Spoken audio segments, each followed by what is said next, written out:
तो नमस्कार प्रभात जी।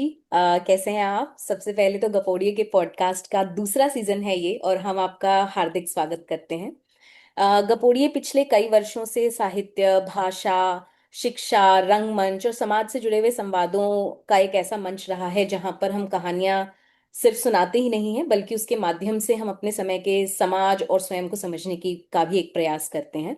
और साथ ही साथ हमारा विश्वास रहा है कि बातचीत, किताबें और किस्से, ये सब कुछ लोगों को जोड़ने और नए दृष्टिकोण को लाने की एक ताकत रखते हैं, और इसके बिना शायद हम आज की दुनिया में समाज को उस तरह से नहीं देख सकते हैं। और इसी विश्वास के साथ हम शुरू कर रहे हैं आज का अपना नया सीजन का पहला पॉडकास्ट, दूसरे सीजन में, जिसमें आप हमारे पहले अतिथि हैं। और आपके बारे में अगर मैं जो भी कहूंगी बहुत कम होगा, लेकिन फिर भी हम थोड़ा सा छोटा इंट्रोडक्शन आपका देना चाहते हैं। और मैं ये कहना चाहूंगी कि आप हिंदी साहित्य के समकालीन दुनिया का एक अत्यंत महत्वपूर्ण नाम है। और प्रभात जी जो हैं वो लेखक, कथाकार, अनुवादक, संपादक, शिक्षक और हिंदी के प्रतिष्ठित साहित्यिक मंच जानकी पुल के संस्थापक हैं। हिंदी साहित्य और अनुवाद के क्षेत्र में आपका महत्वपूर्ण योगदान रहा है, और इसके लिए आपको द्वारका प्रसाद अग्रवाल, भास्कर युवा पुरस्कार, प्रेमचंद सम्मान, सहारा Samay Katha Samman, Krishna Baldev Vaid fellowship, ABP news best blogger award और हाल ही के वर्षों में कलिंगा बुक अवार्ड और कलिंगा ट्रांसलेशन अवार्ड जैसे प्रतिष्ठित सम्मान से आपको नवाजा गया है। इसके अलावा अगर हम बात करें तो ये कुछ ऐसी चीजें हैं जो सम्मान जो है वो जो लेखक कर रहा है वो उसको भरपूर रूप से योगदान नहीं देती, पर फिर भी वो पुरस्कार होना कुछ ना कुछ जरूर बताता है। इसके अलावा कोठा गोई, Hindi medium tight, Paltu Bohemian और किस्साग्राम जैसी चर्चित कृतियों के लेखक प्रभात जी का लेखन स्मृतियों, समाज, भाषा, संस्कृति और मनुष्य के अनुभवों की गहरी पड़ताल करता है। इसके अलावा हम अगर ध्यान दें तो हम आपसे आज साहित्य, भाषा, पढ़ने की संस्कृति, अनुवाद, कहानी कहने की कला और उनके जीवन आपके जीवन सफर पर बातचीत करेंगे। प्रभात रंजन जी, गपोड़े में आपका बहुत बहुत स्वागत है। तो बहुत बहुत धन्यवाद निशु जी और प्रीति जी। सबसे पहले गपोड़िए के इस मंच पे मुझे बुलाने के लिए, और मैं आप लोगों को सुनता, आपके पहले सीजन के मैंने पॉडकास्ट सुने हुए हैं, तो मैं बड़ी इंतजार भी कर रहा था कि कभी मैं भी आप लोगों के साथ बात करूंगा, तो आप लोगों ने मुझे मौका दिया, इसके लिए बहुत धन्यवाद। बहुत शुक्रिया।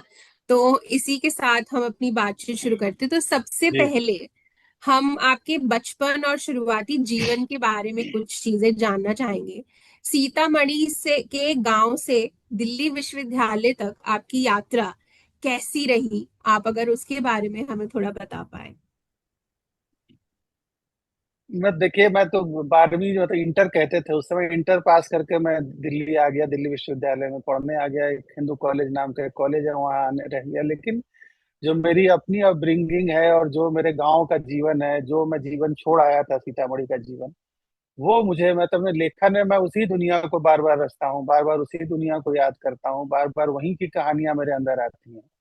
ये बहुत गहरे रचा बसा हुआ है। मैं दो शहरों में, मेरे सीतामढ़ी, मुजफ्फरपुर, दो उत्तर बिहार के शहर हैं आसपास के, तो इन दो शहरों में मैं बारी बारी से, प्राथमिक शिक्षा मेरी मुजफ्फरपुर में हुई, जिसके जीवन को लेके मैंने बहुत बाद में कोठा गोई नाम से एक किताब लिखी, जो जी। किताब वहाँ के डांसर्स के ऊपर, जो वहाँ के नृत्य की परंपरा थी, उनके ऊपर वो किताब थी। और मेरा सारा, लगभग सारा साहित्य जो है मेरा, वो उन्हीं इलाकों में भटकता रहता है। तो आप ये कह सकते हैं कि वहाँ का जीवन में जो खुलापन था, जो गाँव के जीवन में जिस तरह की प्रकृति के साथ रिश्ता था, इंसानों के साथ जो रिश्ता था, वो एक बहुत बड़ा अंतर था जो मुझे दिल्ली आके महसूस हुआ कि यहाँ उतना अनौपचारिक नहीं हुआ जाता है। बहुत गहरी मित्रता नहीं होती है। औपचारिक तरीके से आपको जीना आना चाहिए इस समाज में, नेविगेट करना आना चाहिए। ये सब सीखते हुए मैंने जो भी सीखा उन सबको अपने लेखन में ले आता हूँ। लेकिन जाहिर है, मैं पेशे से अध्यापक हूँ, तो ये सारा जीवन अनुभव मेरे जी। काम आता है। जी मेरी यात्रा मनोविज्ञान। अब तक जी। 1988 में मैं दिल्ली आया था, तब से ये दिल्ली की यात्रा, उससे पहले मेरे जीवन के 17 साल सीतामढ़ी और मुजफ्फरपुर की यात्रा है, हम्म। जिसको मैं सबसे ज्यादा आज भी मिस करता हूँ। हालांकि मैं जिस शहर में सबसे ज्यादा रहा दिल्ली है, और जिस शहर को मैं अपना मन महसूस करता हूँ वो दिल्ली है, लेकिन वो अपना नहीं है जिसको छोड़ के आया था। जी। जी। मनोविज्ञान कहीं ना कहीं कहता है कि बहुत सारे रिसर्चेस में ये लगातार बात आती रही है कि इंसान जो है वो सबसे ज्यादा अपने बचपन के अनुभवों से सीखता है, और अपने बचपन के अनुभवों को ही अपनी जिंदगी में उतारता है, अलग अलग पक्षों में, अलग अलग तरीकों से, जो कि हमें आपकी बातचीत में सुनने को भी मिल रहा है। तो कौन से ऐसे इंटरेस्टिंग किरदार हैं जो आपने बिल्कुल वहीं के वहीं से उठाए हैं और अपनी किताबों में और अपने लेखन में उन्हें लेकर आए हैं? कौन से ऐसे किरदार थे जिन्होंने आपको बहुत बहुत यूनिक किस्म के, मतलब लोगों में उन्मुक्तता बहुत होती थी, होती है अभी भी गांव में। जी निश्चलता बहुत होती है, लोग बहुत स्ट्रेट होते हैं।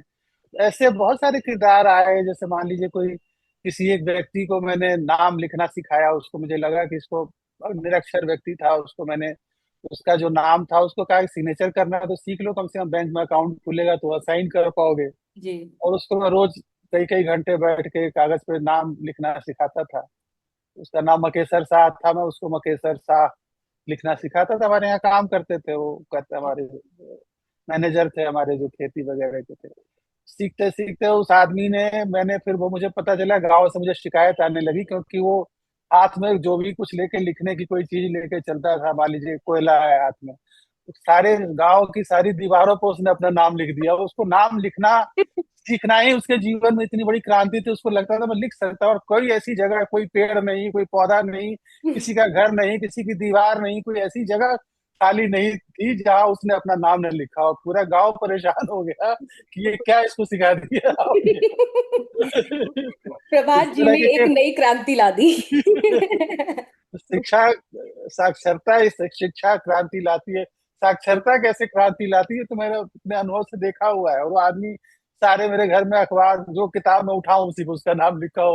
उसने एक तरह से पूरी मिल्कियत अपने नाम लिखने से बना ली थी। ये किरदार वास्तविक जीवन में होते हैं। एक ऐसा पहलवान था मेरे, जिसको मैं जानता था, जो कभी नहीं हारता था, और एक हनुमान जी के एक मंदिर था छोटा सा, वहां वो पूजा करके जाता था लड़ने। एक बार वो हार गया तो उसने लौट के आया, उसने हनुमान जी की मूर्ति तोड़ के फेंक दी। ओह। और कोई इस बात से, वो समय भी ऐसा था कि इस बात से कोई ऐसा विद्रोह, ऐसी कोई क्रांति नहीं हुई, कोई ऐसा नहीं लगा कि धार्मिक भावनाओं का आहत हो गई हूँ। आहत हो गई, किसी की कोई भावना आहत नहीं हुई। लोगों ने फिर उस मूर्ति को जोड़ के बना दिया, भाई ठीक है कि इसकी आस्था टूटी है, इसने तोड़ दिया। इस बिल्कुल। तरह के किरदार आ जाते हैं आपके उसमें। जैसे अब हम्म। मान लीजिए कोई बहुत अभाव में रहने वाला आदमी है, वो खाने, पता चला वो पेड़ों पे चढ़ के चिड़िया के घोंसले से अंडे खा जाता था। दिन हम्म। में 10 अंडे खा जाओ। शरीर का सब, गांव का सबसे बलशाली आदमी था, जिसके घर में खाना ठीक से नहीं होता था, लेकिन वो यही करता था, अंडे खा जाता था। पेड़ों पे हम्म। जाके फल खा लिया, गन्ने खा लिए। लोग इस तरह से जीवन जी लेते थे। आप जा रहे हैं किसी के खेत से कुछ तोड़ के खा लिया, तो हाँ। बिल्कुल। ऐसे भी जीवन चलता चला जाता था। तो हम्म। जीवन जो बहुत उन्मुक्त जीवन था, वो जीवन असल में बचपन और या सीतामढ़ी की तरफ लौटने का एक उन्मुक्तता वो जीवन से चली गई। हम्म। तो कुछ हम्म। कोई ऐसे। रोक तो, हाँ, जी आप अपनी बात पूरी कर लीजिए। नहीं, मैं कह रहा हूँ उन्मुक्तता होती थी, कहीं चले गए, किसी के साथ बैठ गए, किसी के घर जाके खाए, किसी के घर जाके सो गए। कोई अपना बिल्कुल। पराया जैसा भेदभाव नहीं था, जो हम्म। बहुत बड़ी चीज थी, जिसको बाद में मैं मिस करने लगा। बिल्कुल। तो कुछ ऐसे साहित्यकार भी होंगे जिन्होंने आपके लेखन को प्रभावित किया या जिनसे आप प्रभावित हुए, कुछ ऐसे लेखक। यानी बहुत सारे लेखक है जिनसे मैं प्रभावित हुआ, बल्कि जिन लेखकों के साथ मैं जुड़ा और जिनसे रहा, मेरी पालतू बोहीमैन किताब है जो मनोहर श्याम जोशी के जीवन पे आधारित किताब है। मतलब उनके जीवन पे नहीं, उनके साथ जो मेरे अपने रिश्ते थे, उन रिश्तों को लेकर वो किताब है। मैं उन गुरु की तरह उनको मानता था, और मुझे शिष्य की तरह मानते थे, और बाकायदा सिखाते थे। वो सारे अनुभव मैंने उसमें दर्ज किए, और उनका बहुत प्रभाव मेरे लेखन पे है। जैसे उन्होंने एक चीज मुझे ये सिखाई, जिसको मैंने गांठ बांध ली, कि उन्होंने, वो खुद भी ऐसा लिखते थे कि बहुत गंभीर बात, बहुत ही लोकप्रिय ढंग से, इस तरह से जैसे हम बातचीत कर रहे हैं, इस बातचीत में कोई बहुत गंभीर बात कोई कह जाए, कोई हम्म। बहुत साधारण सी बातचीत लिखते लिखते उसमें बहुत बड़ा जीवन दर्शन दे जाए, ये उनकी शैली थी। वो धारावाहिक लिखते थे, मतलब भारत में इन धारावाहिकों की शुरुआत हम लोग और बुनियाद नामक दो धारावाहिकों से हुई है, हाँ।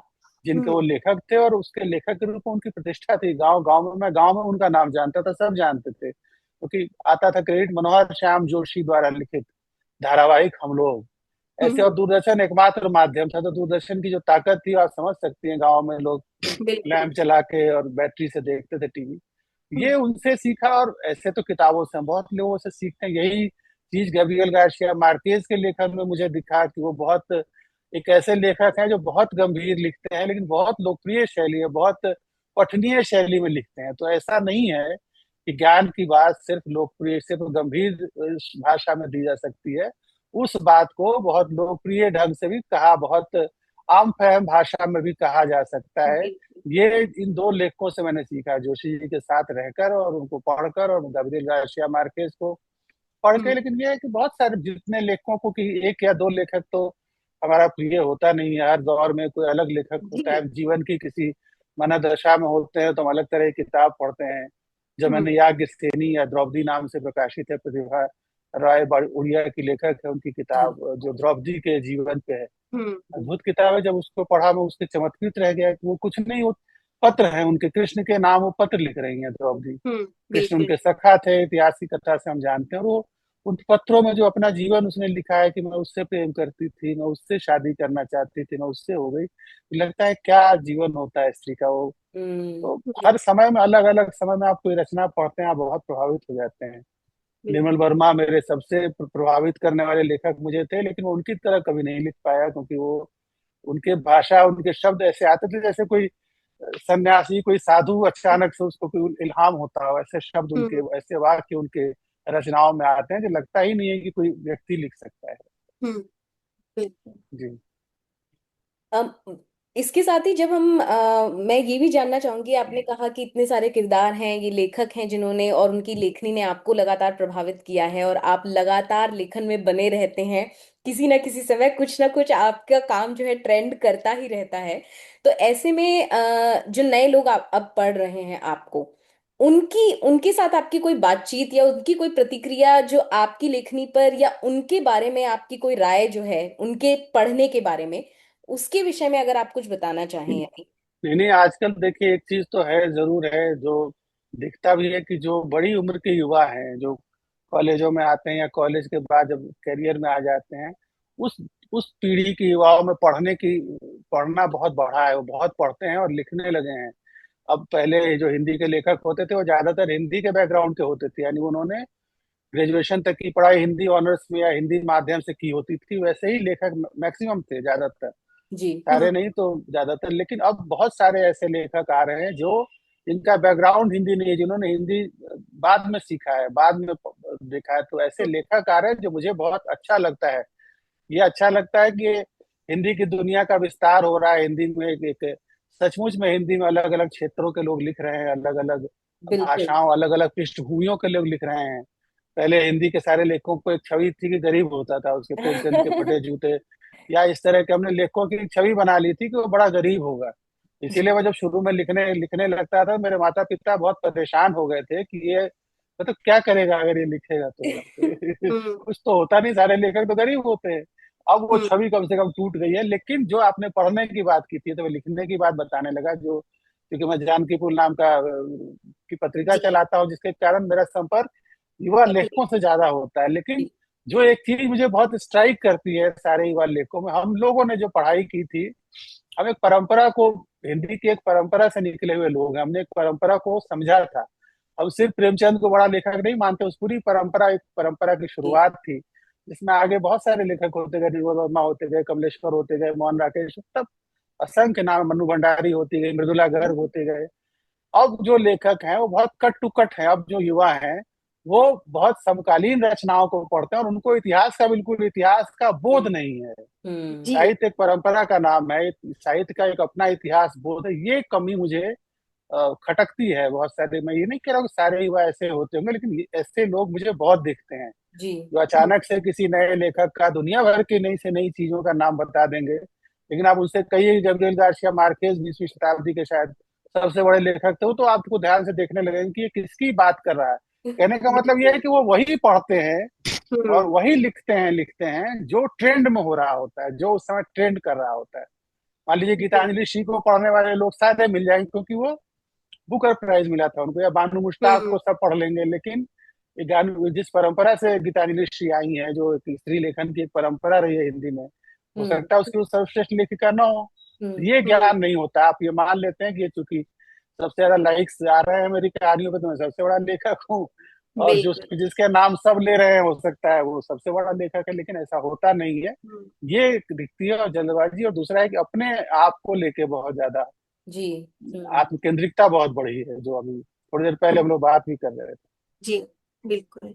तो आपने जिक्र किया जानकी पुल का, तो उस पर जी। थोड़ी और बात करते हैं कि उसको बनाने के पीछे आपका क्या विचार था, जबकि उस समय तो इंटरनेट और एआई ये सब तो अभी आ रहे हैं, इतना ज्यादा इंटरनेट का प्रभाव यही नहीं। तो था ही नहीं यहाँ, इंटरनेट का हम्म, इतना प्रभाव बस वेब का शुरू हुआ था कि हिंदी में कन्वर्ट करना शुरू हो गया था। वेब दुनिया में कुछ कुछ मतलब 200 वर्ड का कोई रचना आप कन्वर्ट, मतलब आप समझ रहे, यूनिकोड, यूनिकोड भाषा यस। जैसे ही जी आई, जी। यूनिकोड लिखने की जो शैली आई, तब ब्लॉग शुरू हुए 2008-9 में। एक बहुत बड़ा ब्लॉग आंदोलन शुरू हुआ जिसके बहुत सारे लोग थे जो लेखक नहीं थे, और वो लोग हम्म, ऐसे ब्लॉग के माध्यम से, इस नए माध्यम के माध्यम से यह बताने की या यह स्थापित करने की कोशिश कर रहे थे कि साहित्यिक लेखन जो है वो गुटबंदी है, एक छोटा सा छोटी सी दुनिया है। हम साहित्य नहीं, हम ही असली साहित्य हैं, ये सारे साहित्य को हम खारिज करते हैं। ये जो सारे साहित्यकार हैं इनको हम खारिज करते बिल्कुल। हैं, हम अपनी आजादी का घोषणा पत्र लिखते हैं। तो हम्म, बहुत ज्यादा आलोचना वो साहित्य की करते थे। मैंने सोचा कि इसी तरह से मैं अपना ब्लॉग शुरू करता हूँ, जिससे मैं साहित्य ही सिर्फ दूंगा कि साहित्य भी लोकप्रिय, साहित्य भी पढ़ा। आप खारिज कर रहे हैं ये तो बहुत अच्छी बात है, लेकिन वो है क्या जिसको आप खारिज कर रहे हैं, उसको तो जानना चाहिए। और इसी उद्देश्य से मैंने शुरू किया जानकी पुल। और छोटी छोटी रचनाएं लोग अनुवाद करके लाग लगाता था। तब तो मैक्सिमम शुरू में, क्योंकि लोग लिखते नहीं थे, या लिखते थे तो लोग हाथ से लिखा हुआ भेज देते थे, या जी। तिथि देव में होता था जिसको यूनिकोड में कन्वर्ट, तो कन्वर्ट टाइम किया। ज्यादा लगता। जी। खुद ही बहुत लिखने समय लगता लगता था, था। हमने कई महीने कई साल मैंने खुद ही 1 साल तक लिखता चला गया, रोज कुछ ना कुछ हम्म, में लिख देता था। लेकिन और उससे वाकई एक बहुत छवि अच्छा बनी, भी था। उससे छवि ये बनी कि अकेला उस समय साहित्यिक ब्लॉग था जिसको लोग पढ़ने के लिए आते थे, बाकी सब एक तरह की बात कर रहे थे, मैं अकेला था जो हम्म, दूसरी तरह की बात कर रहा था। क्योंकि हम्म, मुझे उस समय भी बहुत अच्छी तरह समझ में आ गया था कि हम लोकप्रियता, मतलब इससे हम मोनेटाइज नहीं कर सकते। उन लोगों को लगता था जी। कि ब्लॉगिंग से हमें बहुत इनकम होगी, हम कुछ इससे नई चीज खड़ी कर देंगे, लेकिन ये बात मुझे बहुत शुरू में समझ में आ गई थी कि हम्म हिंदी समाज में, जिस समाज में हम ये सब काम कर रहे हैं, हम्म वहाँ मुफ्त के पढ़ने वाले, मुफ्त के देखने वाले बहुत हम्म ज्यादा है। वहाँ कुछ नहीं हम्म होना है, ना इनका होना है ना मेरा होना है। इसलिए क्यों ना मैं एक अच्छा ही काम करूँ। समय हम्म, अगर मैं लगा रहा हूँ किसी काम में, तो पेशेवर ट्रेनिंग यही होती है कि आप जो भी काम करें उसी को अपना, उसी में अच्छा करें। जी। इस हम्म, उद्देश्य से मैंने शुरू किया, और सच में एक नई पीढ़ी की साक्षरता की यात्रा जानकीपुर ने शुरू की है। पूरी पूरी जो नई पीढ़ी जो बिल्कुल। कहानीकारों लेखकों की आई है, इनमें से अधिकतर लोग जानकीपुर के माध्यम से आगे बढ़े हैं। मैं नाम किसी का क्यों लूं, लेकिन सब हैं, सब कृतज्ञता व्यक्त करते हैं। समय समय पर सत्यव्यास हम्म, अक्सर कृतज्ञता व्यक्त करते रहते हैं। देवप्रकाश दुबे का शुरुआती जी रचनाएं मैंने छापी हैं, जी, और वो भी इस चीज को इनकार नहीं कर सकते, कोई नहीं करता। बहुत सारे जो बिल्कुल। लेख, जो जिन नए लेखकों ने आगे चलकर अपनी बड़ी पहचान स्थापित की, अनु सिंह चौधरी, ये सब लोग जानकी पुल के माध्यम से ही पहली आप बार सामने आए, क्योंकि वही एक इंटरनेट का माध्यम था जो हिंदी के रचनाकारों के लिए बिल्कुल। स्पेस बना रहा हम्म, था। तो मुझे लगता है कि ये काम, यही मेरा उद्देश्य था, और आज भी यही उद्देश्य है कि नए लोगों को छापना चाहिए। हम्म, पुराने लोगों को तो सब छाप सकते हैं, मुझे अपने छपने के लिए बहुत सारे स्पेस मिल जाएंगे, जी लेकिन कोई ऐसा नया लेखक जिसने कुछ अभी लिखना शुरू किया हो, ऐसे ही मेरे पास अभी भी नए नए लोगों की रचनाएं लोग लिखते हैं, चलते चलते गाड़ी में फोन में लिखा भेज दिया है कि सर पढ़ के बताइए कैसा है। मैं बहुत सारे उनमें हम्म, से बहुत सारे लोगों के मैं जवाब नहीं देता, क्योंकि मैं ये जवाब नहीं देना चाहता कि बहुत अच्छा नहीं है आप फिर से, क्योंकि मुझे पता है कि उनको इससे कोई मतलब नहीं है कि मैं कह दूं कि आप अच्छा दोबारा से सीखिए, अच्छा लिखिए। उनको पता है कि ठीक है, अभी भेज दी, किसी और को भेज देंगे, कोई कह देगा अच्छा है। जी। बिल्कुल। इंटरनेट। हम्म, क्योंकि आपने बातचीत की कि जानकी पुल के माध्यम से लगातार नए लेखक और नए रचनाकार जो हैं वो जुड़ते जा रहे हैं, और उन्हें भी असीमित ऐसी चीजें देखने को मिल रही हैं जो वो पढ़ते हैं और फिर उससे लगातार इंस्पायर होकर फिर और नया कुछ रचते हैं। तो आपने इसमें एक महत्वपूर्ण योगदान तो दिया ही है, पर उसके साथ साथ मैं जानना चाहती हूँ, क्योंकि हमने अभी चुनौतियों की बात की कि जी। कैसे हम अपनी पृष्ठभूमि, परंपराओं और पुराने साहित्य के बारे में बहुत ज्यादा नहीं जानते हैं जो आज के नए लेखक हैं, तो ऐसी कौन सी और सुझाव, परामर्श हैं जो आप उन्हें देना चाहेंगे जब वो लिख रहे हों, जब वो लिखने की समझ बना रहे हों, या रचनाएं अपनी प्रकाशित करवाना चाहते हैं बहुत से लोग, जैसे कि आप जानते ही हैं। तो उसके लिहाज से यदि आप कुछ बताना चाहें नहीं, हमें। सामान्य से सुझाव होते हैं। वही भाषा पे, सबसे पहले भाषा पे ध्यान देना चाहिए कि आप जिस भाषा में लिख रहे हैं उस भाषा को, उसकी वर्तनी और उसकी भाषा के अपने व्यवहार की शुद्धता के साथ लिखें, ये पहली शर्त। लेखक होने की होनी चाहिए। पहले तो जो लेखक होता था वो जो जैसी भाषा लिखता था लोग उसको मानक भाषा मानते थे।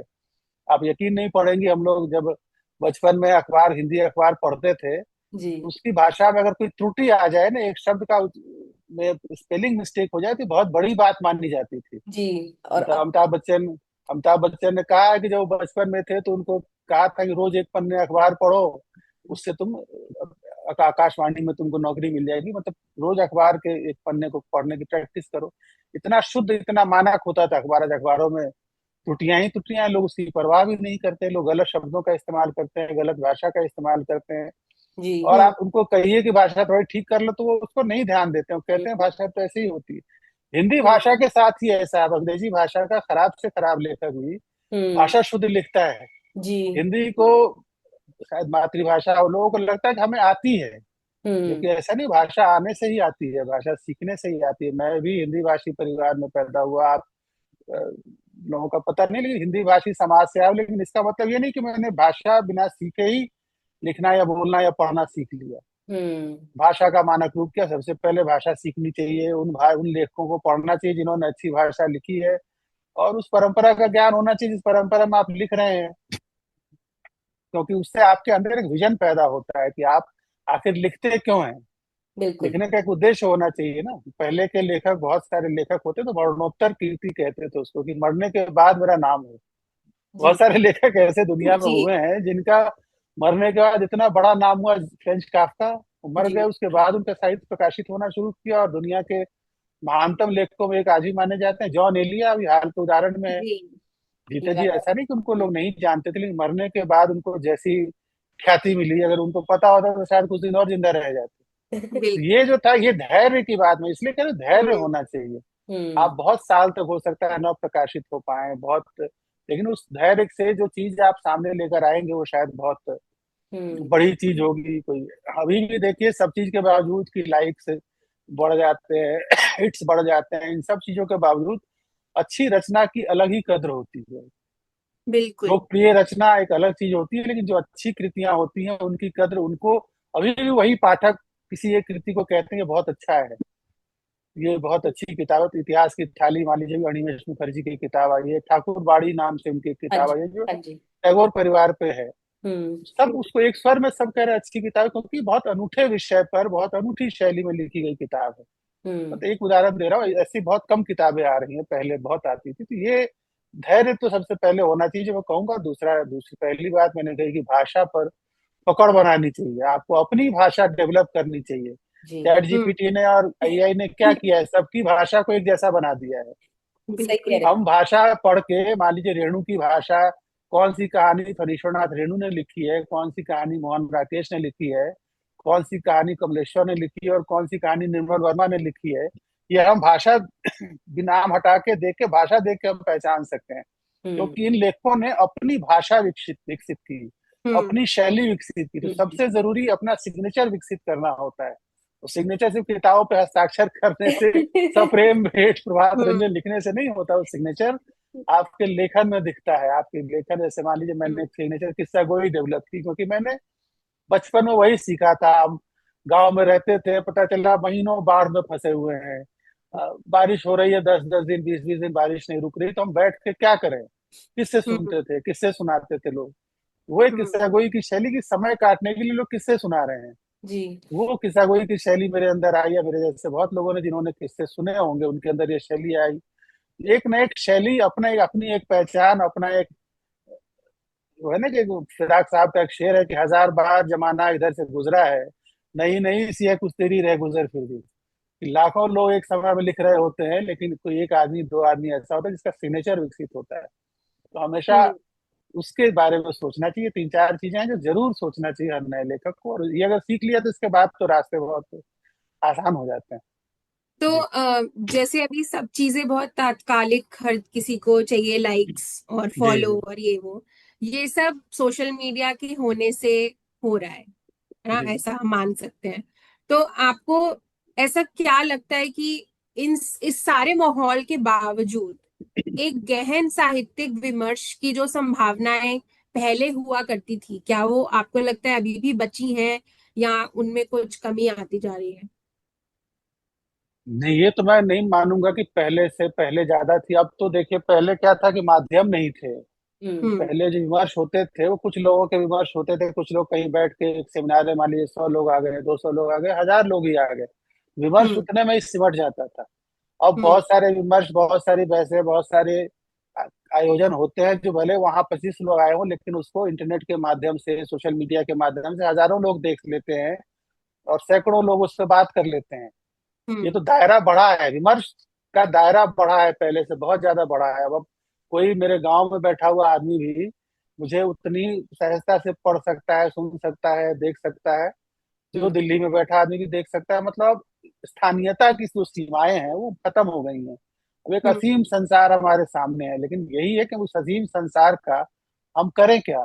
हम्म। इस सोशल हम्म। मीडिया पे अभी इस सब चीज के बावजूद कि आप तात्कालिकता और उसके लिए आप भड़काऊ बातें लिखें या उकसाऊ बातें लिखें, एक दूसरे पे आक्षेप लगाएं, जिसके कारण तात्कालिक रूप से बहुत ख्याति हो जाती है, बहुत चर्चा मिल जाती है। लेकिन आप ध्यान दीजिए कि इसी माध्यम से बहुत सारे लोगों ने अपने लेखन की बहुत ऊंची पहचान बनाई है। मान लीजिए मैं जी चतुर्वेदी जैसे कवि का नाम लूंगा, जिसकी कविताओं के हम्म। लोग पोस्टर बनाते हैं, हम्म। प्रेम में स्त्री का चेहरा बुद्ध जैसा हो जाता है। हम्म। ये उन्होंने उस माध्यम को एक बेहतर साहित्यिक इस्तेमाल किया है। गी हम्म। चतुर्वेदी हो या सुशोभित सक्तावत जैसे एक लेखक हैं, जो पूरी तरह से फेसबुक के की इजाद हैं। लेकिन हम्म। वो हर हम्म। पोस्ट में कोई ना कोई ऐसी बात लिखता है, कुछ ना कुछ देने की कोशिश करता है, कोई ज्ञान की बात। तो आप, ये आपके ऊपर है कि विमर्श का स्तर कितना ऊंचा उठाते हैं। मान लीजिए मैं नई से नई किताबें पढ़ता हूँ, दुर्लभ किताबें ढूंढता हूँ, उसके बारे में लिखता हूँ, और मुझे बहुत लोग फॉलो करते हैं, बहुत लोग मुझे पढ़ते हैं। क्यों पढ़ते हैं? क्योंकि लोग ये जानना चाहते हैं। अक्सर हम क्या सोचते हैं कि हम अपनी बातें करने लगते हैं और हमें लगता है कि हम बुद्ध हैं, हम बहुत बड़े दार्शनिक ओशो हो गए हैं, हम्म। हम कोई लेकिन ज्ञान की उस पूरी परंपरा से हम नहीं गुजरे बिना हम आखिरकार आप उस ज्ञान में विमर्श लाइए ना। आप मेहनत जैसे ही करते हैं पढ़ने पे, जी। किताबों को ढूंढने पे, आप इंटरनेट पे, आज इंटरनेट ने हमारे लिए क्या किया है, सोशल मीडिया और इंटरनेट दोनों ने, कि हमारे पास असीम किताबों की मौजूदगी है। इतनी फ्री किताबें, ई बुक्स मिल रही हैं। हर हम्म। किताब के बारे में जानकारी यूट्यूब पे आपको देखिए, सैकड़ों हजारों किताबों की लोगों ने समरी लगा रखी है। आप पढ़ने की कोशिश तो कीजिए, आप जानने की तो कोशिश कीजिए। जी। मैं तो अपना उदाहरण देता हूँ कि मैं बहुत गंभीर बातें, मतलब गंभीर किताबों पे चर्चा करता हूँ, गंभीर साहित्य की बातें करता हूँ, लोग बहुत जुड़ते हैं। जी। लेकिन आपने जैसे अभी स्थानीयता की बात की और वैश्विकता की भी हम बात कर रहे थे, और कैसे लोग तात्कालिक चीजों के साथ लगातार जुड़ने की कोशिश करते हैं क्योंकि वो उन्हें तुरंत एक तरह का कुछ देता है जो जो शायद बाकी और चीजें नहीं, जहां से मिल सकती हैं। सॉरी। सो मैं इसके बारे में ये बात करना चाहती हूँ कि आपने वैश्विक स्तर पर जो चीजें थी उनको अनुवाद के माध्यम से जो है हम तक पहुंचाया है। तो जी जी। हम उसके बारे में खास तौर से बात करना चाहते हैं क्योंकि अनुवाद एक ऐसी चीज है जहां हमने लगातार समझा है कि कैसे एक लिटरल ट्रांसलेशन और एक एस्थेटिक ट्रांसलेशन उस पूरी कृति को किसी के लिए बहुत बेहतर और बहुत ही बेकार बना सकता है। तो हम थोड़ा सा उसके विषय में भी जानना चाहेंगे क्योंकि आपने बहुत खूबसूरत किताबों के अनुवाद किए हैं जो सबके हम्म। लिए ये अपने आप में बहुत जरूरी हैं। ये बहुत अच्छा सवाल आपने पूछा। अनुवाद तो देखिए, पहली बात, अनुवादों के बारे में मैं ये कहना चाहता हूँ कि हिंदी भाषी जो पाठक है या हिंदी भाषी जो समाज है, ये एक ऐसा समाज है जो एक भाषी है। मतलब अपनी जी। बोलियों को या तो जानता है, जो उसकी, मान लीजिए मेरी बोली बज्जिका या मैथिली है, आपकी बोली, आप अगर उधर से आज किसी की अवधी होती है, किसी की भोजपुरी होती है, तो अपनी भोजपुरी के अलावा वो हिंदी जानते हैं। जी। इसके अलावा तीसरी भाषा अंग्रेजी नौकरी कामकाज के लिए लोग जानते हैं। लेकिन ऐसे कोई दक्षिण भारतीय भाषा, कोई विदेशी भाषा, आपको हिंदी समाज के लोग, मैं कहना ये चाह रहा हूँ कि हिंदी समाज का जो पाठक है, तो दुनिया की हर रचना, हर विधा, हर किताब को अपनी भाषा में पढ़ना चाहता है। जी। हम्म। और ये बहुत बड़ा समाज है, सिर्फ दिल्ली में सिर्फ हिंदी भाषी क्षेत्र का समाज नहीं है। इतनी हिंदी के उतने ही बड़े पाठक पाठक वर्ग नेपाल जैसे देश में भी है, वहाँ भी देवनागरी लिपि और उनकी भाषा, मतलब वो पढ़ते हिंदी में है, क्योंकि हिंदी के हाँ, माध्यम से दुनिया का साहित्य उनको मिलता है। मिलता है। जी। हम्म। तो ये अनुवाद बहुत बड़ी जिम्मेदारी का भी काम है, जो आपने कहा कि अनुवाद कैसा होना चाहिए। ये तो वही है, भाषा की, आप किस किस भाषा से कर रहे हैं। अब तो इतने सारे टूल्स हैं, इतने सारे माध्यम हैं जिसमें आप नाम गलत नहीं कर सकते, आपको नाम सही क्या है, कोई फ्रेंच वर्ड किसी किताब में, आप उसका उच्चारण देख लो आप यूट्यूब जी। से जाके। जितना सुबोध, लेकिन एक चीज जो इसमें जो सबसे पहली बात जो मुझे लगता है समझने की है वो यह है कि अनुवाद जो है, आप जिस भाषा से अनुवाद कर रहे हैं उस भाषा का अनुवाद करते हुए आप अपनी भाषा में अपरिचित न हो जाएं। हम्म। मतलब अपरिचित संदर्भ उस भाषा में अगर बहुत सारा ऐसा अपरिचय है, तो आप उसको बजाय उसको आप लिटरल ट्रांसलेशन कर लें जो उसके साथ तो न्याय करे, लेकिन आपकी अपनी भाषा के पाठकों के साथ न्याय न करे, आपको पता ही ना हो कि वो क्या होता है। जी।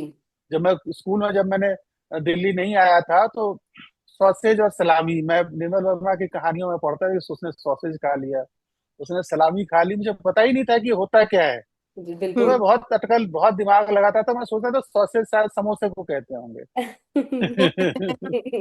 जब तक मैं दिल्ली महानगर में नहीं आया था, ये अपरिचय है, मतलब एक एक डिस्टेंस था ना, कि सॉसेज खाते हैं, सलामी खाते हैं, मुझे लगता है बहुत बहुत बड़ी चीज होती होगी कोई हम्म।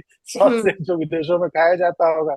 दिल्ली आने में पता चला कि वो कट मीट को काटने के अलग अलग स्टाइल है, जिसको जी। जिसके कारण उनका नाम है हम्म। सॉसेज। तो ये कह रहा हूँ, इस तरह का अपरिचय नहीं होना चाहिए अनुवाद में। अंततः आप अपनी भाषा के पाठकों के प्रति न्यायपूर्ण रहें, लेकिन उस किताब के साथ ही अन्याय न करें। जी। हम्म। आखिर स्पेनिश भाषा से जिस लेखक का दुनिया में सबसे बड़े लेखकों में नाम हुआ, गैब्रियल गार्सिया मार्केज उनका नाम है, हर भाषा में लोग उनको उतना ही प्यार करते हैं। हिंदी में उनके अनुवाद अच्छे नहीं हुए हैं, लेकिन हम्म। अंग्रेजी में उनके बेहतरीन अनुवाद है। लेकिन वो अनुवाद भी उनके स्पेनिश पाठ के साथ न्याय नहीं कर सकता, क्योंकि स्पेनिश भाषा जो है वो भाषा बहुत लिरिकल भाषा है। और स्पेन में वो जिस इलाके, बारांकीला करके जगह थी जहाँ के वो, जहाँ उनका युवा यौवन बीता था, उस क्षेत्र की जो भाषा थी, लोग गागा के एक दूसरे से बात करते थे। जैसे हम्म। मैथिली भाषा हमारे यहाँ बहुत मीठी भाषा मानी जाती है, उसमें कोई जी। गाली भी आपको देगा ना, आपको लगेगा कि बहुत प्यार से इसने कुछ कहा है मुझे। आँखें आँखें पर ऐसे इतना प्यार से लोग उसका मतलब आप गिर जाइए। लेकिन इतना हम्म। प्यार से बोलेंगे कि आपको लगेगा कि बहुत की प्यारी बात कही जा रही है मुझे। वो स्पेनिश भाषा, उस लोकल स्पेनिश भाषा की वो खूबी थी जो उनके साहित्य में आती है, लंबे लंबे वाक्य। लेकिन उसको सुबोध बना, अंग्रेजी साहित्य, अंग्रेजी अनुवाद को ने उसको फिर भी सुबोध बनाया, और अपने भाषा के हिसाब से उसको, बजाय इसके कि अगर किसी ने 10 पन्ने का वाक्य लिख दिया है तो आप उसको 10 पन्ने का वाक्य वैसे का वैसा अनुवाद कर दीजिए, तो आपका पाठक समझे, उस समय लगे क्या हो रहा है ये। हम्म। ये सब चीजें बारीकियां हैं जो समझने की जरूरत होती है, जो लोग नहीं समझते हैं। इसका कारण, कई कारण होते हैं। एक कारण ये होता है कि प्रकाशक जो होता है, किताब तो अनुवाद के लिए प्रकाशक देता है, और प्रकाशक की पहली मांग ये होती है कि इस किताब को जल्दी से जल्दी अब इसका अनुवाद कर दी। हम्म। तो समय की तलवार लटक रही होती है, तो बहुत साहब अगर बहुत न्याय करने बैठेंगे तो अपने साथ ही अन्याय कर देंगे वो किताब। हम्म। प्रकाशन शेड्यूल बिगड़ जाएगा, प्रकाशक आगे से आपको काम नहीं देगा। तो सबके साथ न्याय करते हुए अपने साथ भी न्याय करते रहना पड़ता है। जी। तो उसकी वजह से अनुवाद में कुछ कमियां रह जाती हैं, बहुत लोगों में, बहुत कारण है उसको। लेकिन जैसे आपने हम्म। अभी बात की कि अनुवादों की और इस सब की, तो अब हम बात करें कि जिस भाषा से वो आए हैं वहां पर एक अपना संदर्भ है, अपना एक कल्चरल कॉन्टेक्स्ट है, बिल्कुल संस्कृति बिल्कुल। है, भाषा शैली है, जीवन शैली है वहां की, जो यहाँ बिल्कुल भी नहीं है। लेकिन हम उसको लगातार पढ़ना चाहते हैं, और आप कह रहे हैं, आप ये भी कह रहे हैं कि हमें ये न्याय करना बहुत जरूरी है उस संस्कृति के लिए जिस संस्कृति से वो किताब हम तक पहुंच रही है। तो जब हम इस न्यायपूर्ण रचना या अनुवाद की जब हम बात करते हैं, तो सबसे जरूरी जो समस्या लोगों को आती है वो ये कि एक तो हो सकता है कि कभी कभी हमें उस संस्कृति का ज्ञान ही नहीं है, हम जानते ही नहीं बिल्कुल है कि वो क्या संस्कृति है, वहाँ क्या होता है। जैसे जैसे पढ़ने की परंपरा बहुत सारे देशों में बचपन से ही होती है, हमारे यहाँ पर हमें कहीं देखने को मिलती है, कहीं नहीं मिलती है, ज्यादातर जगह देखने को नहीं मिलती है। तो जो हम उस देश और उस देश की संस्कृति के बारे में यहाँ कह सकते हैं, वो शायद हम यहाँ पर लाकर नहीं कह सकते। तो जो आप न्यायपूर्णता की बात कर रहे थे, निष्पक्षता की बात कर रहे थे लेखन के अनुवाद में, तो वहां पर पाठक जो है वो उसको कैसे समझे, क्योंकि पाठक के लिए भी कभी कभी अनुवाद की उस शैली को समझना मुश्किल हो सकता है। जैसे आपने ही कहा कि सॉसेज एक ऐसी चीज थी या सलामी एक ऐसी चीज थी जो मुझे पता ही नहीं था, शायद समोसे जैसा होता होगा। तो वहां पाठकों के लिए क्या आप कहना चाहेंगे एक अनुवादक के रूप में, कि वो कैसे इसी में के साथ वो करें? हाँ। एक हाँ। और चीज मैं जोड़ना चाहूंगी। हाल ही में मैंने एक फ्रेंड्स करके एक सीरियल आता था पहले, जो जिसका हाँ बहुत पंजाबी, पॉपुलर था। हाँ। हाँ, पंजाबी ट्रांसलेशन एक छोटी सी क्लिप थी। तो उस उसमें अंग्रेजी में वो बोलता है कि वो सैंडविच खाना, मेरा सैंडविच कैसे खा लिया उसने। और हिंदी ट्रांसलेशन, पंजाबी ट्रांसलेशन में वो बोल रहा है कि इसके पराठे कैसे खा लिए। तो सैंडविच और पराठा दो, मतलब इंडिया के कॉन्टेक्स्ट में मुझे समझ में आएगा, पर वो दोनों सेम चीज तो नहीं है, अलग है, अंतर है। और आपने जो अनुभव बताया उसमें सॉसेज और सलामी की बात हो रही थी, तो अब इसमें कैसे हम, मतलब वो न्यायपूर्णता की बात करें। नहीं, उसका फिर एक तरीका ये होता है कि आप उसके एक्सप्लेनेशन दीजिए। जैसे हम्म। मान लीजिए, गब्रियल गार्सिया मार्केज का उदाहरण मैं फिर दूंगा।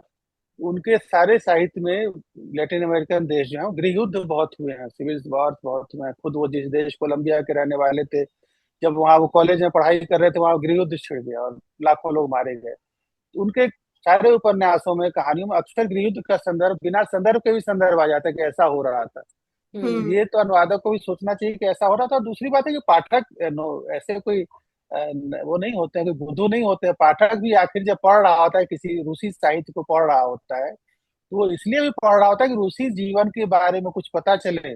जी जी हम्म। भारत में जो सबसे ज्यादा जो विदेशी साहित्य, अनुवाद साहित्य जो लोकप्रिय हुआ आजादी के बाद के 25 30 40 1989 तक, जिसने घर घर हिंद विदेशी साहित्य को पहुंचाया, वो रूसी साहित्य था। रूसी साहित्य के अनुवाद बहुत सस्ते दरों पर भारत में मिलते थे। और एक पूरी 2 पीढ़ियां में कम से कम ऐसी हैं जो हिंदी साहित्य से भी ज्यादा, जिन्होंने रूसी साहित्य पढ़ा और उससे वो विकसित हुए।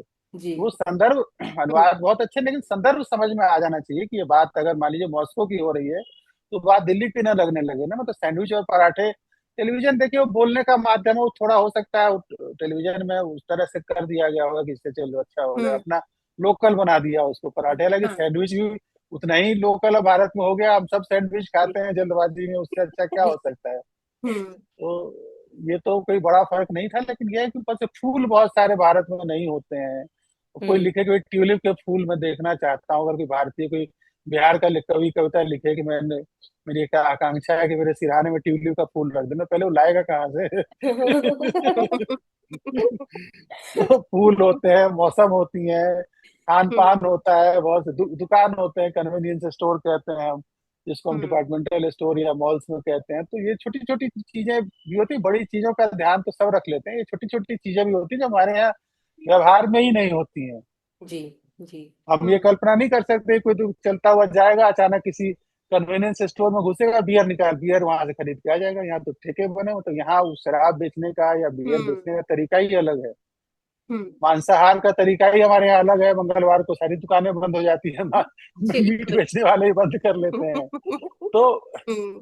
बहुत अंतर है हमारे समाज में और यूरोप के समाज में, बहुत अंतर है। एशियाई देशों के समाज में भी, चाइना के समाज से हमारा समाज बहुत अलग है। हम्म।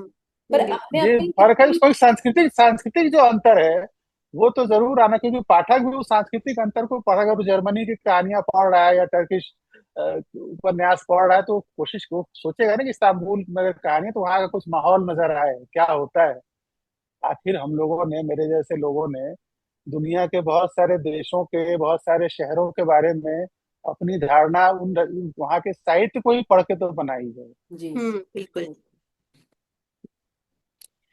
तो जैसे अभी आप बात कर रहे थे कि ये अलग अलग जगहों से हमारे पास चीजें आती हैं, तो बहुत लगातार हम देख रहे हैं कि क्योंकि हमारे पास डिजिटल मीडिया है और लगातार हम फ्रेंड्स की, जैसे प्रीति ने बात की, तो हम ऐसे ऐसे नाटक, ऐसी कहानियां, ऐसे उपन्यास, ऐसा साहित्य लगातार पढ़ते रहे हैं जो हमारे शायद संस्कृति से बिल्कुल नहीं आता है, लेकिन किसी और संस्कृति से आता है।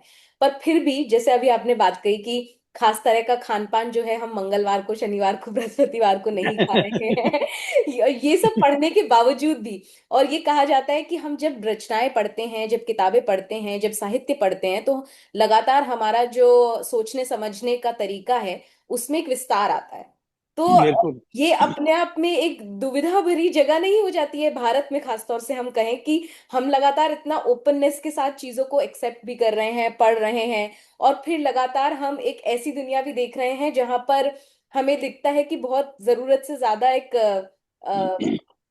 कट्टरता आ गई है, एक तरह से कह सकते हैं, तो हम एक के तरह लिए। से ऐसी रचनाओं को पढ़ के, साहित्य को पढ़ के उतनी देर तो अपने उस समाज से मुक्त हो जाते हैं ना। हाँ हाँ हाँ हाँ, हमें ऐसी दुनिया, ऐसी खिड़की दिखाई तो देती है, हमें ये दिखाई तो देता है कि समाज में, संसार में ऐसी जगह भी है जहाँ ये सब नहीं है।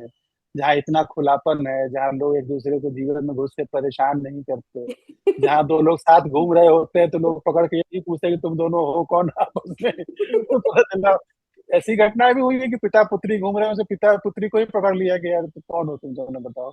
जी। तो ऐसा समाज भी है जहाँ ये सब नहीं है, तो हम ये सब कहाँ से जानते हैं। और इसकी कामना हमारे अंदर है तो साहित्य उसकी साधारणीकरण करता है, हमें उस हमारे उतनी देर के लिए, उतने समय के लिए हमें उस दुनिया से जोड़ देता है। बिल्कुल। तो इसी से एक अगली बात जो निकल के आती है, मैं मतलब हम ये जानना चाहेंगे कि आपके इस पर क्या विचार है। शिक्षा और साहित्य, मतलब जब आप स्कूली शिक्षा की बात करते हैं, उसमें खास तौर पर साहित्य और शिक्षा का क्या रिश्ता आपस में देखा जाना चाहिए स्कूली स्तर पर।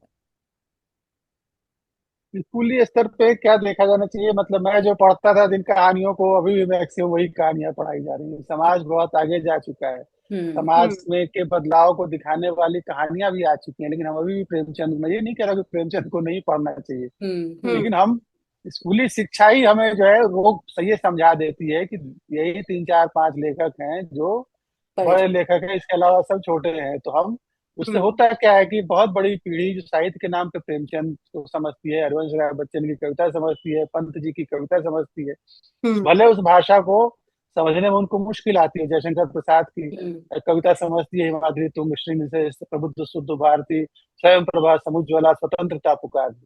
ये इस हम्म। तरह की कविता आपकी भाषा में नहीं है, ये हिंदी में है, लेकिन हम्म। इसको बच्चा बिना टीचर के हेल्प के नहीं समझ पाएगा। ये एक बहुत बड़ा मुझे लगता है स्कूली शिक्षा में, अगर हिंदी, मैं विश्वविद्यालय में पढ़ाता हूँ, कॉलेज में पढ़ाता हूँ, दिल्ली विश्वविद्यालय में जहाँ मैं पढ़ने आया था, तो हिंदी पढ़ने वाले छात्रों की तादाद हर कॉलेज में अच्छी खासी होती थी। हम्म। मतलब पच्चीस हम्म। तीस सीटें होते थे तो उतनी सीटें भरी रहती थी। जी। अब सीटें नहीं भरती हैं। इसके हम्म। बावजूद कि हिंदी की लोकप्रियता बहुत बढ़ गई है, हिंदी के यूजर्स बहुत बढ़ गए हैं, हिंदी में रोजगार के अवसर बढ़ गए हैं, और यूट्यूब और इस पे बहुत सारे चैनल्स आ गए हैं, इंस्टा पे हिंदी में बोलने वाले बहुत बढ़ गए हैं, लेकिन हिंदी पढ़ने वाले कम होते जा रहे हैं। जी। कॉलेजों में खास करके, स्कूल में उनके पास ऑप्शन नहीं होता। जो एट्थ में ऑप्शन आता है, आप लोग तो बड़े अच्छे स्कूलों में पढ़ाती हैं, एट्थ में जब बच्चों को भाषा बदलने का ऑप्शन आता है, आपको आपका अनुभव कहता होगा कि बहुत बड़ी तादाद में बच्चे जो है वो हिंदी छोड़ के कुछ फ्रेंच पढ़ लेंगे, जर्मन, जो भी आपका स्कूल ऑप्ट करता हो, संस्कृत पढ़ लेंगे, हिंदी छोड़ देते हैं। जी। इस हम्म। पे विचार करना चाहिए कि हिंदी का जो पाठ्यक्रम है वो हमने उसको बच्चों से दूर करना, बच्चों को उससे दूर हम्म। होना सिखाया है। मैं हम्म। आपको मतलब ये उदाहरण नहीं देना चाहिए, पहली बार मैं बोल रहा हूँ, मुझे खुद बोलते हुए इसमें झिझक होती है कि मेरी हम्म। बेटी जब एट्थ में आई तो उसने कहा कि पहला मुझे ऑप्शन ऑप्शन दिया कि मैं हिंदी छोड़ना चाहती हूँ। मैं हिंदी से भी, हिंदी में भी हिंदी का लेखक पाठक में, तो हम्म। जिंदगी ही मेरी हिंदी है। तो जैसा कि होता है इस तरह के माता पिता को, मुझे भी हुआ कि यार, मैंने कहा कि बेटा हिंदी, उसने कहा, मैंने पूछा क्या पढ़ोगी, उसने कहा फ्रेंच पढ़ूंगी। हम्म।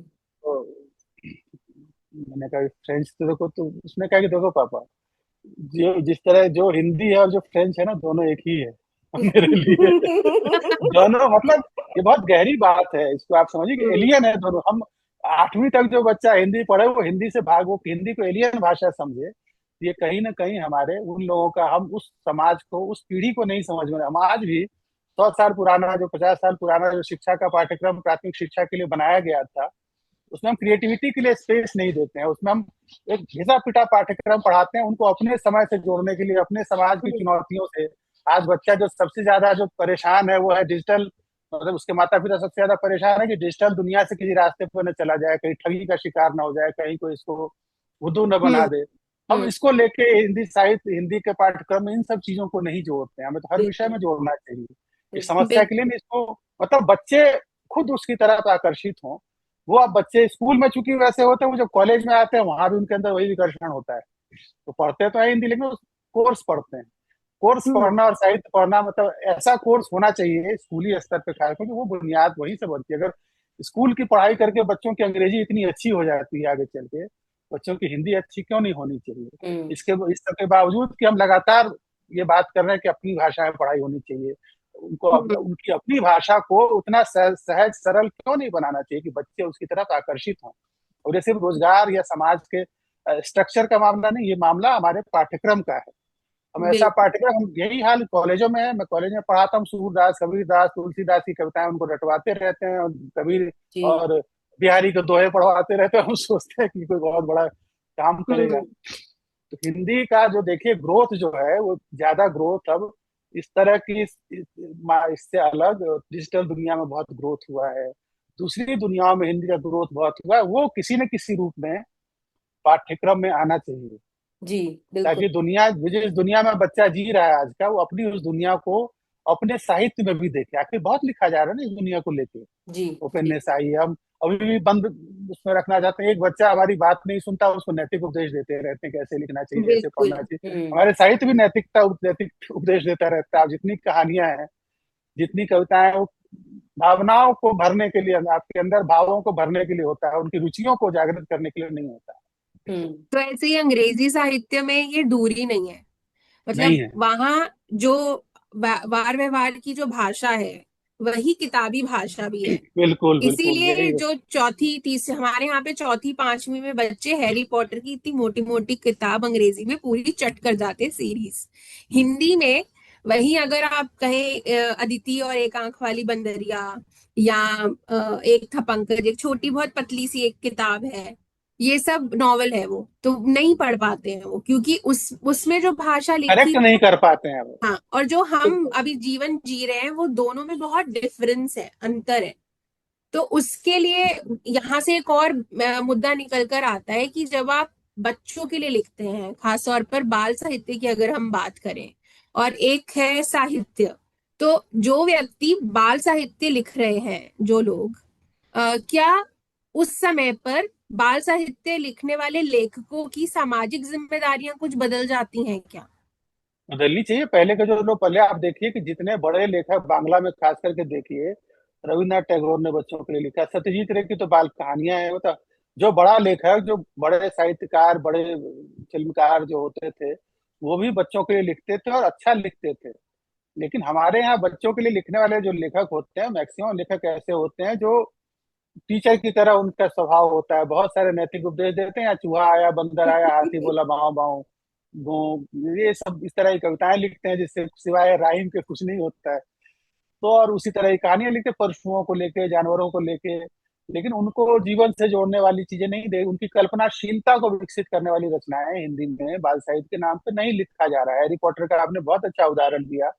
जी। आखिर बच्चे उससे, हर भाषा के बच्चे उससे क्यों जुड़ रहे हैं? उसको पढ़ने के लिए क्यों स्कूलों में लालायित होते हैं? वो क्यों नहीं प्रेमचंद या कोई और कहानियां क्यों नहीं? क्योंकि वो उनकी कल्पनाशीलता को जागृत करता है। उनके अंदर जो एक दुनिया होती है, हम उस दुनिया को समझने की कोशिश नहीं करते। हम बच्चों को ये समझाने में लगे रहते हैं कि भूत प्रेत कुछ नहीं होता है, दुनिया जो है साइंस से चलती है। आखिर होती है ना, दुनिया नहीं भी चलती है साइंस से। हमें बहुत तरह की चीजों के अलावा बहुत सारा जीवन जो हमारा है, वो संयोग से घटित होता है। हम्म। किसी न किसी संयोग से हम लोग एक साथ आज जुड़े। 1 डेढ़ साल से मैं आप लोगों जी। को जानता हूँ। संयोग आज बना, कभी भी मैं पहला हो, पहले सीजन का पहला हो सकता था। ये संयोग हमारे बिल्कुल। जीवन में, संयोग हमारे जीवन में, मतलब उदाहरण दिया कि संयोग हमारे जीवन में बहुत होता है। बहुत परिचित लोग हमारे किसी काम नहीं आते, एकदम से अपरिचित आदमी हमारे लिए जीवन को बदल के चला जाता है। तो जी। हम इसको इस तरह से क्यों नहीं समझे? हम जीवन को, साहित्य को तो काल्पनिक स्पेस होता है क्या, कि पूरी की पूरी दुनिया रच देता है लेखक। और उस दुनिया को, मालगुडी डेज क्या है, आर के नारायण ने गांव रचा। वो गांव मालगुडी बिल्कुल। नाम से कोई गांव नहीं है, लेकिन हाँ। जहां जिस जगह उसकी शूटिंग में, मणिपाल के पास वो जगह है जो कर्नाटक हम्म। में, उस हम्म। जगह को लोग मालगुडी मान के वहां जाते हैं देखने। जी। जी। तीर्थ स्थल जैसा बन गया। उसको उस जगह को देखने जाते हैं कि यही मालगुडी की कहानियां रची गई थी। एक हम्म। कल्पना की पूरी दुनिया खड़ी कर दी उसने। ये कि लेखक की ताकत तो ये होती है ना, जी। साहित्यकार तो आपकी कल्पना को, अपनी कल्पना को वहां तक ले जाता है जहां तक जिसको पढ़ के आप उस कल्पना में वहां तक पहुंच सकते हैं। तो ये जो ताकत लेखक की है, यही किसी लेखक को बहुत बड़ा बनाती है, कि वो अपनी कल्पना की दुनिया से रच देता है। रंगे राघव का एक उपन्यास है, जिस उपन्यास में उन्होंने मोहनजोदाड़ो, मुर्दों का टीला उनका नाम, मुर्दों का टीला मोहनजोदाड़ो को का हम्म। मतलब उसका वो है, क्या कहते हैं उसको, उसका अर्थ है। उनका उपन्यास है मुर्दों का टीला। वो उपन्यास तब लिखा गया था जब मोहनजोदाड़ो हड़प्पा संस्कृति की खुदाई भी नहीं शुरू हुई थी, या खुदाई चल रही थी, लेकिन उसके परिणाम सामने नहीं आए थे कि वहाँ क्या क्या निकलता है। और उससे पहले उन्होंने कल्पना से उस जगह में जो जो चीजें बताई, वो सब उस किताब में पहले से है, जो इतिहासकारों ने बाद में बताया। वो कल्पना से वहां पहुंच गए। हम्म। तो ये बड़ी चीज होती है ना, आपकी कल्पनाशीलता। आपको प्रेमचंद गोदान नामक उपन्यास लिखते हैं और ये कहते हैं कि किसान जो है वो कर्ज के जाल में फंस के मर जाएगा। पिछले 20-25 सालों में सबसे ज्यादा किसानों ने आत्महत्या बिल्कुल। कर्ज के जाल में फंस कर की है। ये चीज हम ऐसी साहित्य नहीं लिखते। हमारे यहाँ लोकप्रिय साहित्य भी, अंग्रेजी में लोकप्रिय साहित्य भी लिखता है, चेतन भगत लिखता है, जिसने बहुत सारे नए पाठक, अंग्रेजी में कहते हैं लाखों नए पाठक खड़े कर दिए उसने, हम्म। क्योंकि लोगों को उसके पढ़ के लगा कि हम भी अंग्रेजी पढ़ सकते हैं। ये एक बहुत बड़ा जाल था जिसने नए पाठक, हमारे यहाँ ऐसे लेखक नहीं पैदा होते जो हम्म। नए पाठकों को खड़ा कर दें, बिल- नए नए रचनाशीलता से हिंदी पढ़ने की तरफ प्रेरित कर दें लोगों को। जी। ये हमारे शिक्षा व्यवस्था की कमी है कि हम जो पढ़ा रहे हैं और जो समाज है, जो पेशेवर दुनिया है, जो सामाजिक दुनिया है, उसका कनेक्ट खत्म हो गया है। जी। हम बताते हैं कि तुलसीदास महान है इसलिए पढ़ो, पढ़ के उसको समझने दो कि महान है कि नहीं है। हम्म। अक्सर बच्चे भी ये सवाल कर लेते हैं। अक्सर बच्चे इसीलिए भी बड़ी कक्षाओं में आठवीं छठी सातवीं में शायद इतना नहीं भी करते। अभी तो मैं पिछले 3-4 सालों से कक्षाओं में नहीं गई हूँ, लेकिन आठवीं ऑनवर्ड्स मैंने अक्सर देखा है कि बच्चे इस तरह के सवाल करते हैं कि हम ये इन्हें क्यों पढ़ रहे हैं, ये हमारी दुनिया से नहीं है, हमारी जगह से। समझ नहीं आता। हम लाख कोशिश करने विद्यापति को कहें कि बहुत महान कवि थे, इनको कोकिल कहा जाता है, मतलब मैथिल कोकिल कहा जाता है, पढ़ते हुए नहीं, मुझे ही नहीं समझ में आता है, मतलब रस नहीं आता है, वो कनेक्ट नहीं होता है। जी। बच्चों को क्या कनेक्ट होगा?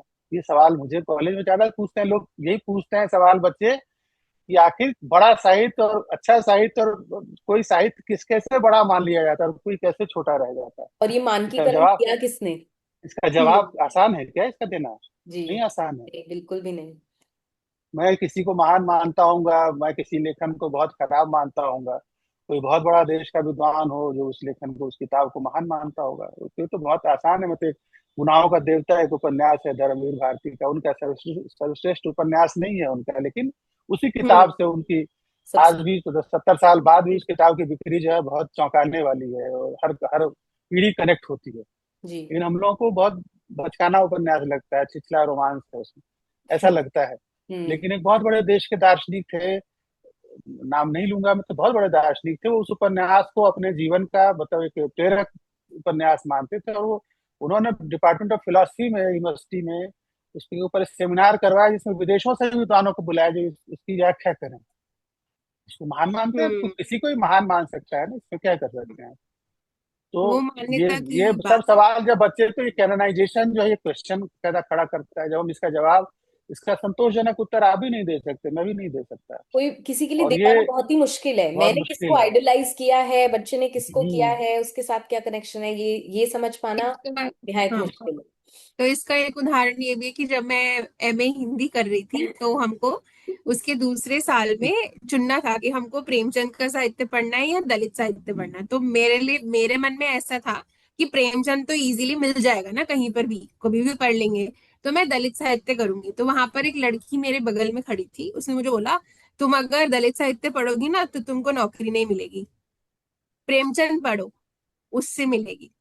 तो वो क्या मान्यता समाज में बाहर ऐसे चल रहा है कि पढ़ने के टाइम पर भी आप उसको चुन रहे हो जिसके थ्रू आपको आगे जगह मिल जाएगी। तो मैं बिल्कुल मेरा बिल्कुल। थोड़ा सोच थोड़ी उस समय अलग थी, तो मैंने दलित साहित्य जैसे ही पढ़ा। मैं अब आपने एमए की बात की है, मैं भी अपने एमए की बात सुनाता हूँ कि मैं भी, जैसे हमें ये था कि भक्ति काल की कविता जो पढ़ने वाले होते थे वो सबसे मॉडर्न माने जाते थे, तुलसीदास कबीरदास की कविताएं, और वो सबसे उनको उनको जो प्राध्यापक थे उनको प्राथमिकता देते थे।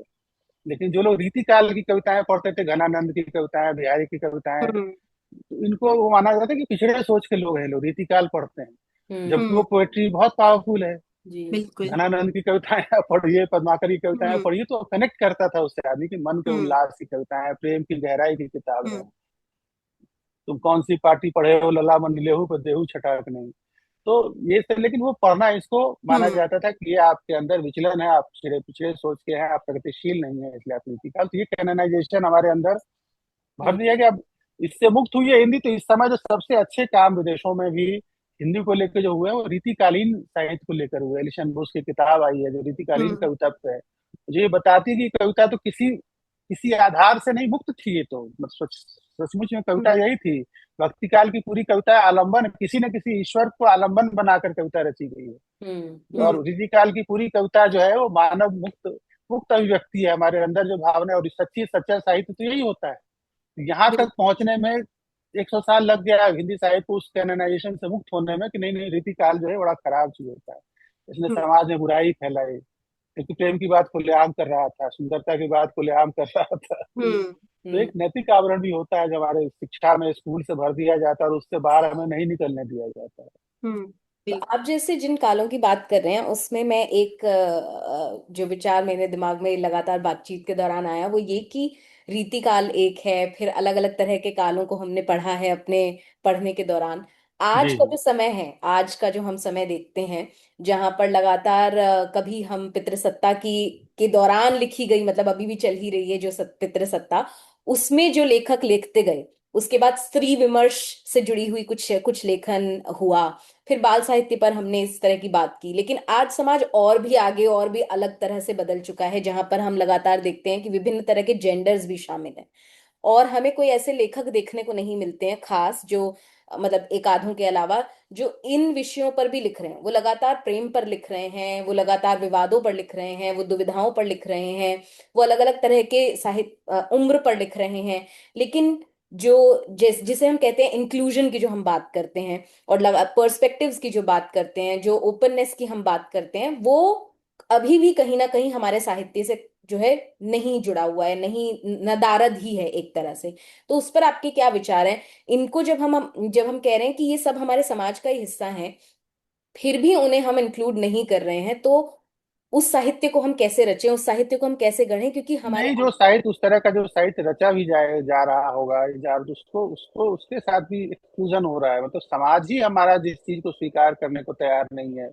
हम्म। हमारे समाज में उदारता धीरे धीरे कम, राजनीतिक अर्थ में मैं नहीं कह रहा हूँ, समाज में धीरे धीरे हाँ। असहिष्णुता बढ़ जी रही है, जी जी उदारता कम होती जा रही है। जी इसमें ऐसे नए विचारों को समाज ही स्वीकृति नहीं दे रहा है। आप देखिए अभी जब कॉकरोच जनता पार्टी ने पहली बार प्रदर्शन किया था, उसमें दो लड़कों की फोटो बहुत वायरल की गई थी, जैसे कोई बहुत अनैतिक किस्म के लोग जिन्होंने स्त्रियों जैसे कपड़े पहन रखे थे, जी सिर्फ इसके कारण, बिना ये जाने कि वो लोग कौन है, क्या करते हैं नहीं करते हैं, उनकी इतनी ज्यादा सोशल मीडिया से लेके अखबारों तक ने उनको छापा, जैसे ये संदेश देने के लिए कि इस तरह के लोग, विचलित लोग, जी समाज पथभ्रमित लोग, ऐसे लोग जो हैं ये इसमें शामिल हुए हैं, इसलिए ऐसे लोगों का आंदोलन है। तो वैसे लोगों को हम सिर्फ मजाक उड़ाने के लिए उनका उनको माध्यम बनाते हैं, कभी भी हम्म समझने की कोशिश नहीं करते हैं। सिर्फ सेक्सुअलिटी के आधार पर आखिर समाज का विभाजन संभव नहीं हो सकता ना। इस किसी के बिल्कुल। स्त्री होने हम्म के कारण हम ये माने कि इसकी क्षमता कमतर होगी,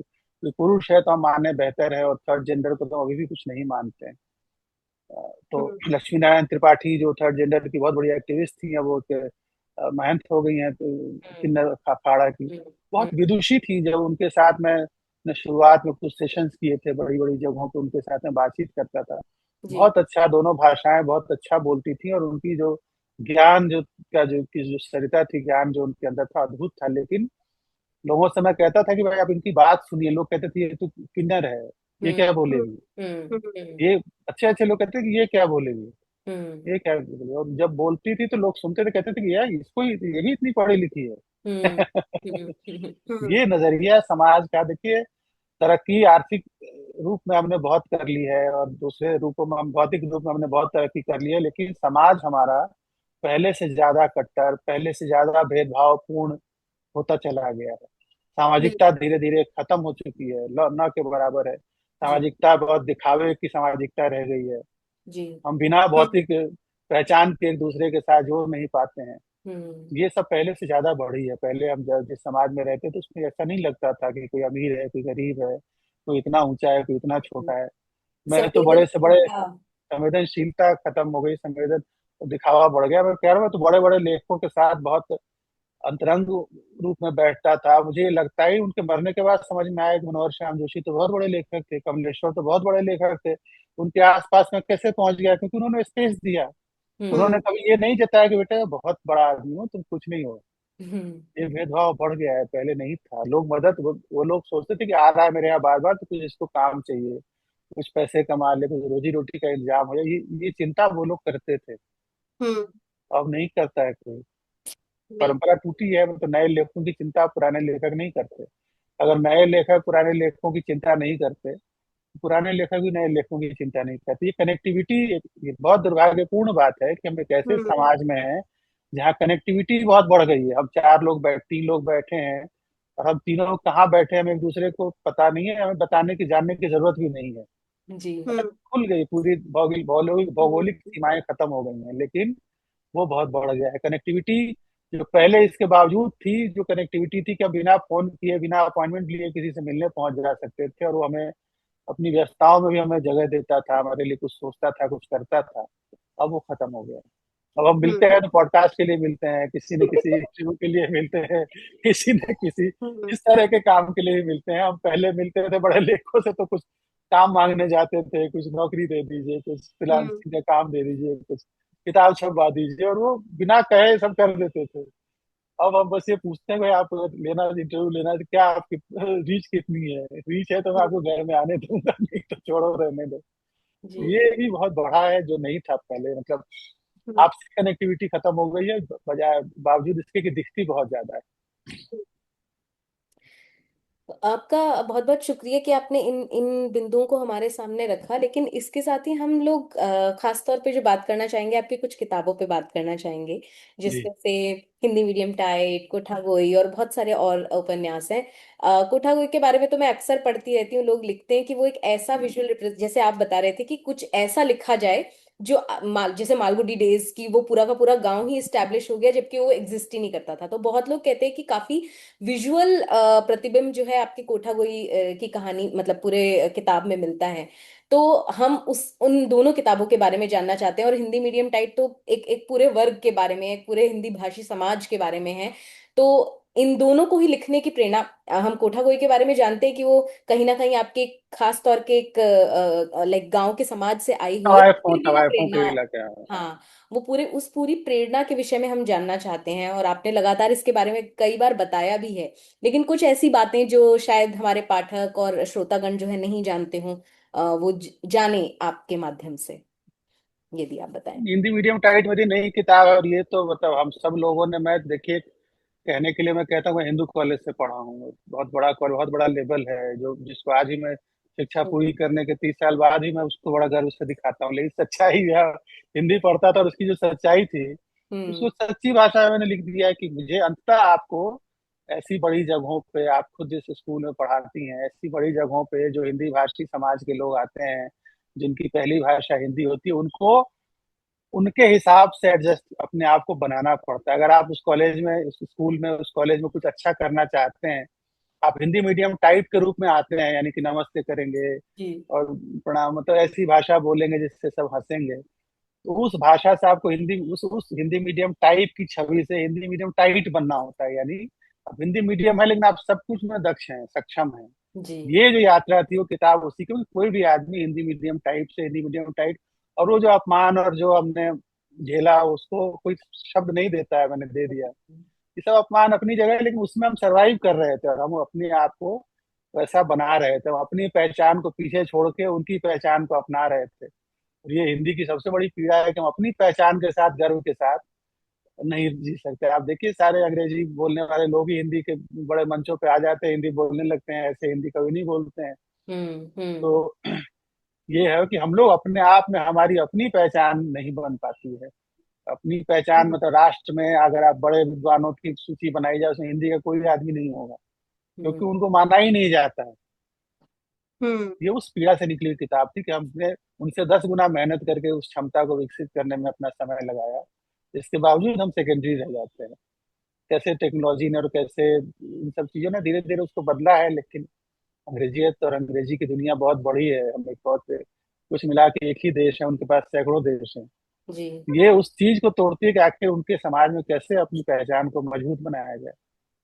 इसी तरह कोठावोई किताब में ये था कि किसी विषय नहीं है, मतलब किसी भी शहर को, किसी भी संस्कृति को आखिर उनके, उसके राजाओं के लिए याद किया जाना चाहिए, उसके बड़े कलाकारों के लिए याद किया, यहाँ तक कि कुछ संस्कृतियों को वहाँ के बड़े बड़े डाकुओं, बड़े बड़े अपराधी, दबंग बाहुबलियों के लिए भी याद किया जाता है। लेकिन जिन जिस समाज ने मनोरंजन के लिए उस बहुत बड़ा काम किया, अपने नृत्य से, अपने गायन से पीढ़ियों तक समाज को मनोरंजन का दे। अवसर दिया, जी। उनको हम भुला के उनको हम संस्कृति के गौरव गौरव प्रतीकों के रूप में क्यों नहीं देखते हैं? और यही इसी उद्देश्य से मैंने कहा कि ये भी समाज में उतने ही महत्वपूर्ण है जितने कोई दूसरे लोग हैं। उनके महत्व को रेखांकित करने के लिए मैंने बहुत साल उनके बीच में रहा, उनके जुड़े हुए लोग जो थे उनसे मिलता रहा, बात करता रहा। मैं कुछ और नहीं करता रहा, तवायफों के जीवन पे किताब नहीं पढ़ता रहा, उनके जीवन को देखने की कोशिश करता रहा।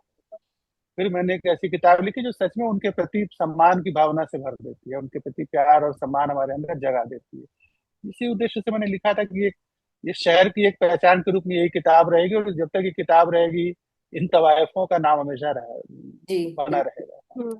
और उस तरह से उस वक्त तो मतलब घराने की तरह उन्हें देखा जाता था, और हम अक्सर पढ़ते हैं बिल्कुल बिल्कुल। कि उनके यहाँ लोग सीखने जाते थे अदब, भाषा, ये सब चीजें। लेकिन जो अब मतलब हम इस तरह से नहीं देखते हैं आप ये देखें ना, गाना, क्लासिकल म्यूजिक, हम अब क्लासिकल म्यूजिक की क्या छवि है? क्लासिकल म्यूजिक का मतलब यह है शास्त्रीय संगीत, भारतीय शास्त्रीय संगीत को जानने वाले, सुनने वाले कौन लोग हैं? जो जिनको एलीट क्लास माना जाता है, हम्म। सम्राट। तो आम लोगों में वो उसका प्रचलन नहीं है, लेकिन इन लोगों, तवायफों और बाईजी के कारण आम लोगों के बीच में भी उन्हीं के गाने, गाए हुए गाने, वही शास्त्रीय संगीत, ठुमरी, टप्पा और दादरा जी। गाए जाते थे, लोकप्रिय होते थे, जो शिष्ट लोगों में थे। तो ये एक संगीत की बहुत बड़ी दुनिया थी, धीरे धीरे फिर से सिमटती चली गई, क्योंकि अब साहेब और बाई जी को हमने सामाजिक करार दे दिया, हमने उनको सुधारने का जिम्मा ले लिया, और एक समाज सुधार के एक प्रोजेक्ट के रूप में एक बहुत बड़ी कला की परंपरा को हमने हम्म। भुला दिया।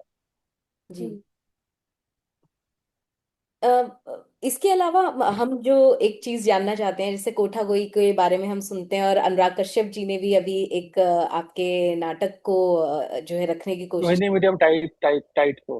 हाँ जी। हाँ, हिंदी मीडियम टाइप के लिए तो हम ये जानना चाहते हैं कि जो कोठा गोई है वो अपने आप में एक बेहतरीन तरह की संस्कृति, जो कह भी सकते हैं कि कहीं ना कहीं भुला दी गई संस्कृति के बारे में भी है। कि आप सोचते हैं कि आगे उसको किसी फिल्म या वेब सीरीज में हम कहीं देख सकते हैं, ऐसा कोई बातचीत या ऐसी कोई चीज जो आप बताना चाहें? ये सब भी वही संयोग की बात होती है, मुझे ऐसा कुछ नहीं लगता है। जितनी अलग तरह से मैंने उस परंपरा को देखा, उतनी अलग तरह से कोई देखने वाला उस परंपरा को मिलेगा, हम्म। तभी उससे कोई अलग तरह की बात बना पाएगा। नहीं तो तवायफ की जो आम फिल्में जैसी बनी है, जी। उनसे अलग बनाना बहुत हम्म। मुश्किल है। जी। जी। हम क्योंकि हमारे जो श्रोता हैं, हमारे जो दर्शक हैं, वो लगातार हमसे जुड़े रहते हैं, और जो हमारा जो परिवार है वो बहुत ही एक जरूरी है। आपने अपने बिटिया की बात की। हम रोहिणी जी को भी जानते हैं, और वो भी आपकी तरह पढ़ाती हैं। तो हम जानना चाहेंगे कि अगर आप अपने पारिवारिक हिस्से के बारे में भी हमारे श्रोताओं को, दर्शकों को कुछ बताएं। कुछ मजेदार बातें, मजेदार घटनाएं, या कुछ उनसे जुड़ी हुई बातें जो उनको आप आपसे जुड़ने के लिए, और कोई एक अवसर कुछ नहीं हो तो घर में हम लोग घर, लेकिन मेरे साथ मुश्किल है कि मैं घर में भी किताबों की ही बातें करता रहता हूँ। मेरे सारे प्रदान। टाइम मैं जिससे ही बात करता हूँ, मैं रोहिणी उसके अंदर भी वो लिखती है, वो भी, और जी। जी। सीखती रहती है, पढ़ती रहती है। तो हम लोग घंटों सिर्फ किताबों के बारे में बात करते हैं, लेखकों के बारे में बात करते हैं।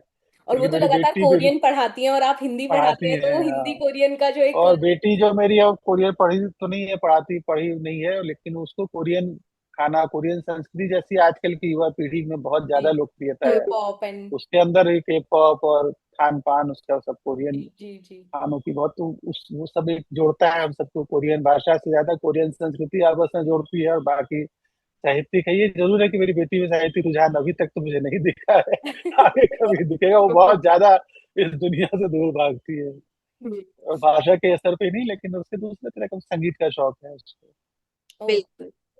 तो अब जैसे आपने अभी अभी जिक्र किया कि आप लोग घर पे पढ़ने पर किताबों की बातें करते रहते हैं, और आजकल के जो बच्चे हैं या जो माता पिता हैं, उनका अक्सर ये सवाल होता है कि पढ़ते नहीं है, हमारे घर में रीडिंग की कोई संस्कृति नहीं है। तो आप क्या सुझाव देना चाहेंगे कि क्या किया जाए घर पर या स्कूलों में कि ये जो पढ़ने की जो संस्कृति थी वो वापस से पुनर्जीवित हो पाए?